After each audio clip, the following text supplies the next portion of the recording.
यह कहानी उस समय की है जब विक्रमादित्य अपने राज्य में शांति और न्याय सुनिश्चित कर चुके थे। उनकी राजधानी उज्जैन में समृद्धि और खुशहाली थी।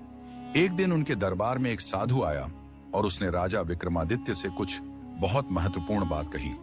साधु ने कहा, राजा विक्रम, आपके राज्य में शांति और समृद्धि है, लेकिन इस समृद्धि की जड़ एक रहस्यमयी गुफा में छुपी हुई है, जिसे केवल एक सच्चा और साहसी राजा ही खोज सकता है। इस गुफा का रहस्य आपके राज्य की खुशहाली से जुड़ा हुआ है। राजा विक्रमादित्य ने साधु की बातों को गंभीरता से सुना और उन्होंने तुरंत तय किया कि वह इस गुफा का रहस्य जानेंगे। विक्रमादित्य के साहस और उत्सुकता को देखते हुए उनके दरबार के कई मंत्री और सैनिक भी इस यात्रा पर जाने के लिए तैयार हो गए। लेकिन राजा ने अपने दरबारियों से कहा, यह एक निजी यात्रा होगी। मैं अकेला ही इस गुफा का रहस्य जानने जाऊंगा, क्योंकि इस मार्ग पर जाने वाले को बड़ी कठिनाइयां और चुनौतियों का सामना करना होगा। राजा विक्रमादित्य ने अपने घोड़े पर सवार होकर यात्रा शुरू की। कई दिनों तक उन्होंने कठिन जंगलों, पहाड़ियों और नदियों को पार किया। रास्ता बेहद कठिन था, लेकिन विक्रमादित्य ने अपने साहस और आत्मविश्वास के साथ हर कठिनाई का सामना किया। एक दिन उन्होंने एक घने जंगल में एक विशाल गुफा देखी, जिसकी दिशा साधु ने उन्हें बताई थी। वह गुफा बहुत अंधेरी और रहस्यमयी थी और उसके भीतर जाने का रास्ता भी बहुत ही डरावना था। गुफा के भीतर घुसते ही विक्रमादित्य को अजीब सा एहसास हुआ। चारों ओर सन्नाटा था और वहां कोई भी जीवित प्राणी नहीं दिख रहा था। वह धीरे धीरे गुफा में और अंदर बढ़ते गए।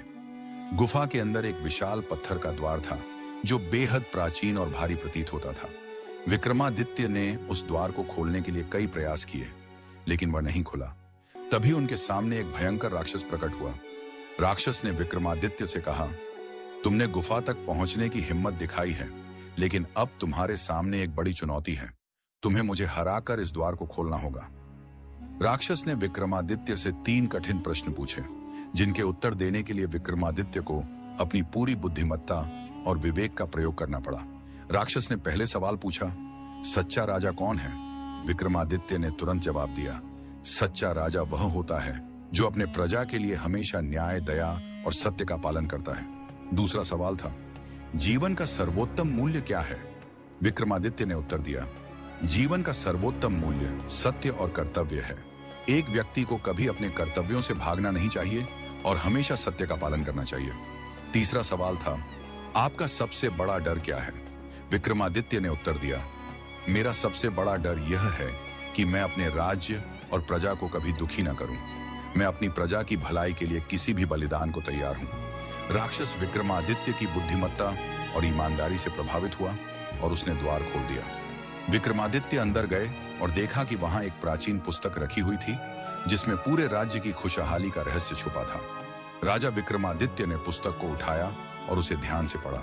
उसमें लिखा था, राज्य की समृद्धि और शांति उसी राजा के हाथों में है जो अपने राज्य के लोगों के लिए हमेशा न्यायप्रिय, ईमानदार और साहसी हो।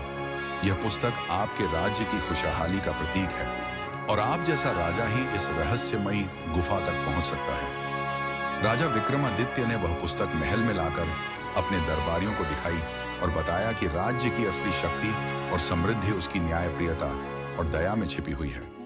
उन्होंने यह संदेश दिया कि जो भी राजा अपने राज्य में न्याय, सत्य और कर्तव्य का पालन करता है, वही सच्चा शासक है और वही अपने राज्य को खुशहाल बना सकता है।